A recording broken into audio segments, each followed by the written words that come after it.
Hey everybody, this is Tim and welcome back to part 2 of our greatest LA drummer show. I'm coming to you from my favorite local music store, Ventura Music here in Studio City. And the first drummer I wanted to talk about today actually hails from my home state of Michigan. Now, since 1983, the Red Hot Chili Peppers have been a virtual launching pad for great drummers. Jack Irons and Cliff Martinez were the first two. Jack Irons would stay until joining Pearl Jam, and Cliff Martinez played with them for 3 years until leaving to pursue a career as a film composer. But it was their third drummer who would have the longest tenure and the largest presence. Now, in 1988, the Red Hot Chili Peppers needed a drummer and decided to conduct open auditions. And things were not going well at all until the last audition on the last day, when in walked a 6'3" hair metal looking drummer, and just based on his looks, this was going to be a hard no. But from the moment Chad Smith started playing, the band was blown away by his R&B and funk chops to the point where they were laughing hysterically because what was coming out of this guy just didn't match up with the look.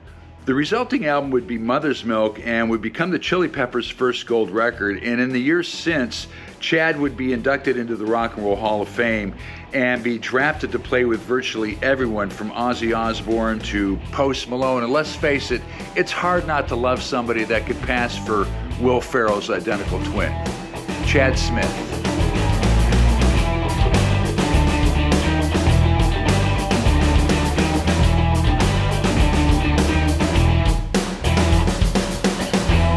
Back in the day, there were probably 20 world-class recording studios crowded within a square mile of where we are now. And this is Vine Street in the heart of Hollywood, and you probably recognize Capitol Records right there. And there's actually 2 rooms on the ground floor still in operation. And I thought we'd check out a couple more locations as we wind our way around town. Now, a guy known more for his easygoing style than his flash would be Jim Keltner, and he's been a first-call go-to drummer for decades and has helped shape the careers of people like Steely Dan, Bob Dylan, John, Paul, George, Ringo. He's practically a Beatle himself.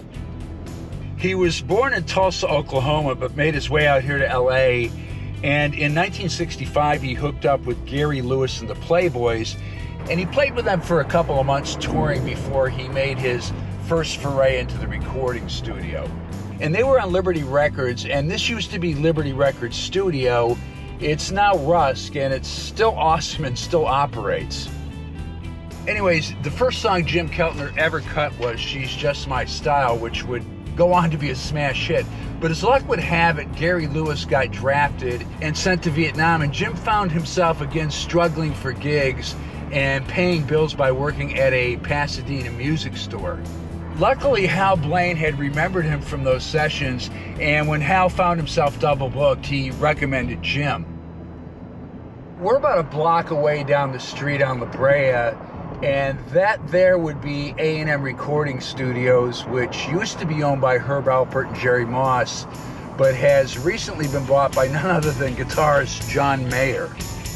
Slowly but surely, Jim started getting regular session work, and after hooking up with fellow Oklahoma transplant Leon Russell, who incidentally had played with him on Just My Style, they became part of Joe Cocker's touring band, and in 1970 the floodgates crashed open.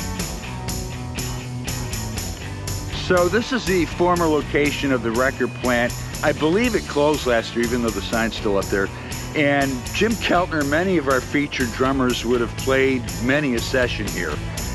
You know, Keltner plays the instrument like no one else. He's very dynamic but loose and has a very laid-back but familiar feel to it. And unlike any of the other studio drummers practically, he's almost a household name. Everyone knows who he is. Anyways, Jim Keltner.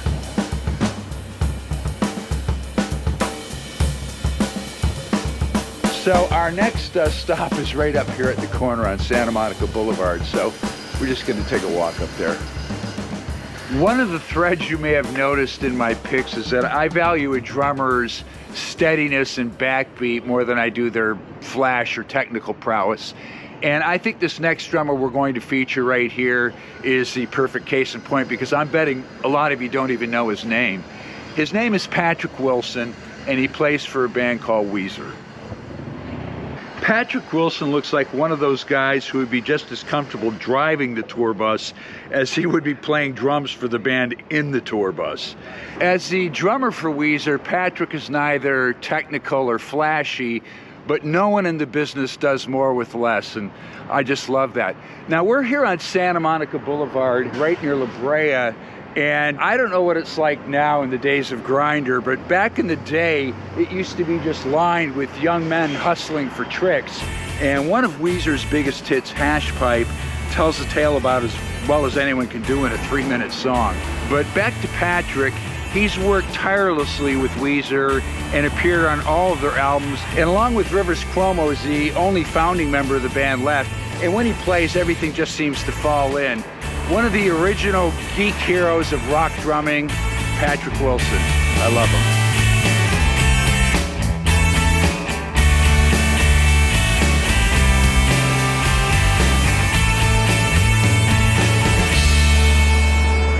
This next drummer needs no introduction other than to say he once played in an obscure little Liverpool band called the Beatles. Now, Ringo Starr ain't a flashy drummer, but nobody plays more sublimely than he does. He's one of those guys that elevates everything he plays on, and I can't think of somebody that's more beloved than Ringo Starr. Now, we're here in this Beverly Hills Park because for years and years on July 7th, which is Ringo's birthday, he comes to celebrate peace and love. I think Ringo's work with the Beatles needs no additional comment, but some of his other playing is outstanding. And for me, among my favorite was John Lennon and the Plastic Ono Band. Basically, it was played as a 3-piece with Klaus Voormann on bass. And what I love about it, there's not one drum hit or one drum fill that's out of place. And I think it's a tour de force on how to tastefully play the drums. So back to the peace and love, he's very serious about the message. In 2019, Ringo designed this sculpture here and donated it to the park. And you could say it's corny or trite or whatever you want, but I think it's a message that doesn't get old. Peace and love, y'all. Ringo Starr.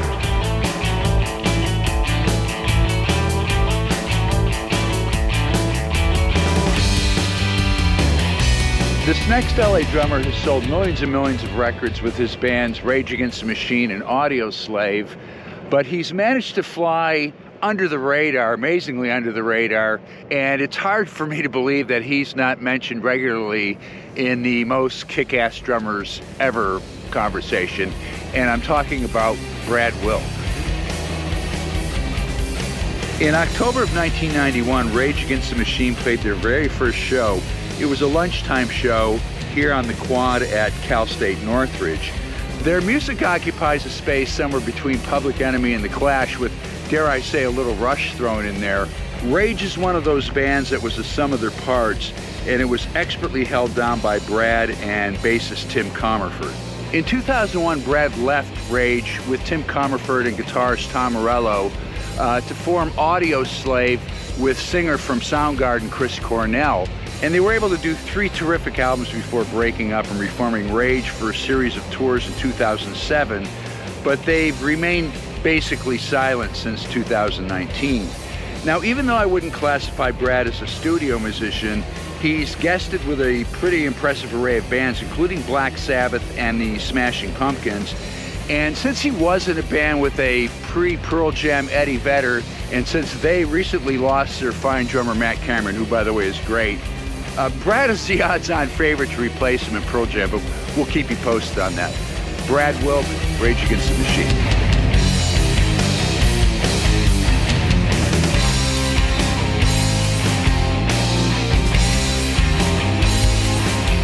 Another one of those drummers that's more well-known as a singer and songwriter would be Don Henley. And he sung lead for the Eagles on Life in the Fast Lane, Desperado, and on one of the biggest songs of all time, Hotel California. And if you're wondering what we're doing here, this is the rather creepy Lido Hotel lobby, and this is where the famous inner gatefold back cover for Hotel California was shot.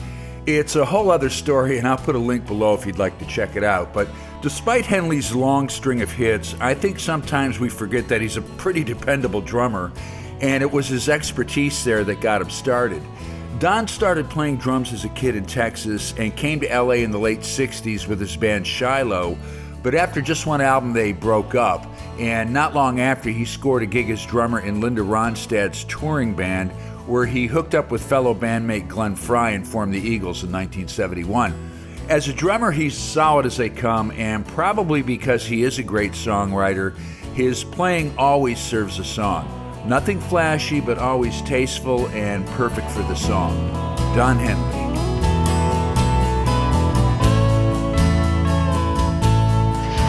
I'm sure you're asking yourself, what are we doing at Trader Joe's? And while you're there, would you pick me up some ghost pepper potato chips? But the answer's simple. Our next artist is someone that I've run into shopping here on a couple different occasions.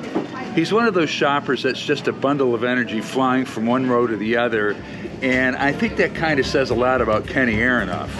Back in the day, a local radio station named 95.5 KLOS would have a promotion every week or so where they charged 95 cents to get into the Starwood to see whoever might be playing.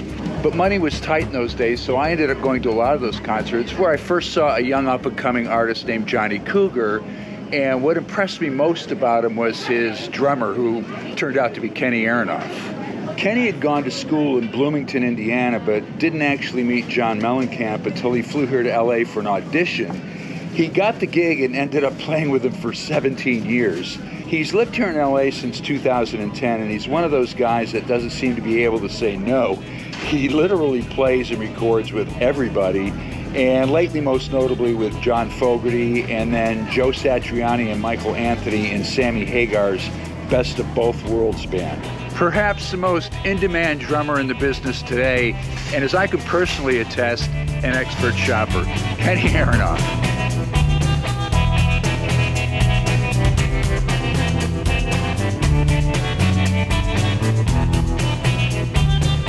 You know, as I mentioned at the top, this list is based on my personal opinion, and there's someone that doesn't make a lot of lists, but I just love the way he plays, and I had to include him, and that's Stan Lynch of Tom Petty and the Heartbreakers.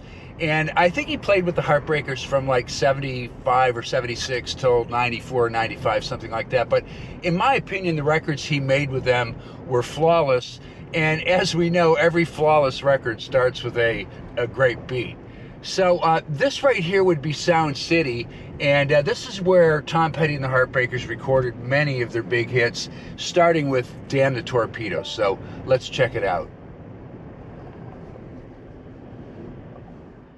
So I was going to go to Sound City, but I was just kicked off the property, off the parking lot. I guess they thought I was going to steal some state secrets. We'll make do anyways. So Stan's tenure with the Heartbreakers was rocky. Not only was he a couple years younger than the other guys, but I think he was someone who voiced his opinion, and his battles with producer Jimmy Iovine were legendary. And during the recording of Damn the Torpedoes, Jimmy had him replaced by a series of studio guys, none of who could replicate Stan's innate feel and swing. And after a week or so, he was officially unfired by Tom. He's always been the guy who drives the band with an incredible groove.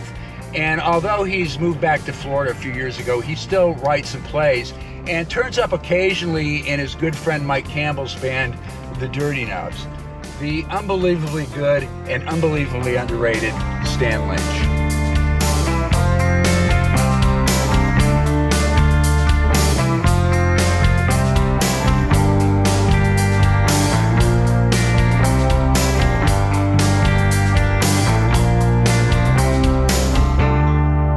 This unassuming and quiet Pasadena street served as the humble beginnings for two of the world's most revered musicians ever, the Van Halen brothers. Eddie Van Halen holds legendary status right up there with Jimi Hendrix and Jimmy Page, but his older brother Alex is sometimes overlooked. Alex Van Halen is a prototype power drummer, and his early double kick work was something that was jaw-dropping in its own right. This was the Van Halen's childhood home. They lived here well into their rock star years. As a matter of fact, Eddie didn't leave until he married Valerie Bertinelli. But this is where Alex and Eddie became Alex and Eddie. Interestingly, it was Alex who first played guitar and Eddie who played drums, but obviously there was a paradigm shift somewhere along the way. The Van Halen brothers made their name playing backyard parties here and then slogging through the club scene in Hollywood until their breakout debut album released in February of 1978. Now, back in the day, I had gotten the chance to see them several times, and the hype was you got to see this band. They have a ridiculously awesome drummer.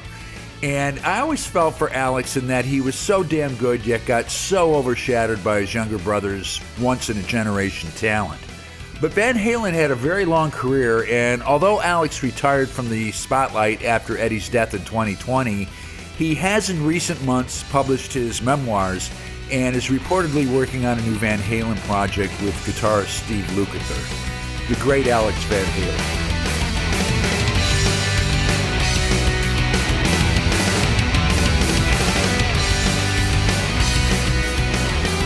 This is the famous Whiskey A Go-Go, and this next drummer in his band got their start playing club dates here in the 80s, and he's one of the few drummers that is a bona fide Hollywood celebrity in his own right, and his name is Mr. Tommy Lee. As a member of Motley Crue, he's known for his spinning in midair, death-defying drum solos, and I think he could be regarded as the godfather of metal showmanship. Let's take a walk up the street right here. I want to show you something cool. I got to see one of Crue's first performances down the street at a club called the Starwood, and it was so impressive that a drummer acquaintance I was with there named Stuart, who incidentally hated everybody, actually said to me, "The band sucks, but I think the drummer's pretty good." And trust me, that is the highest of praise. But the reason I brought you up here on Clark Street is because this is the location of the legendary Motley Crue house. Back in their partying days, and there's actually a pretty good movie about it called The Dirt if you want to check it out. Say what you want about Motley Crue, but nobody made more of the hedonistic debauchery of rock and roll than they did, and I would have to say that Tommy Lee was the band's definite virtuoso. But much like Keith Moon, he was a star in his own right, no small thanks to a sex tape that he made with his then wife Pamela Anderson that was leaked to the press. But love him or hate him, nobody hits harder or is more precise than Tommy Lee. Right here.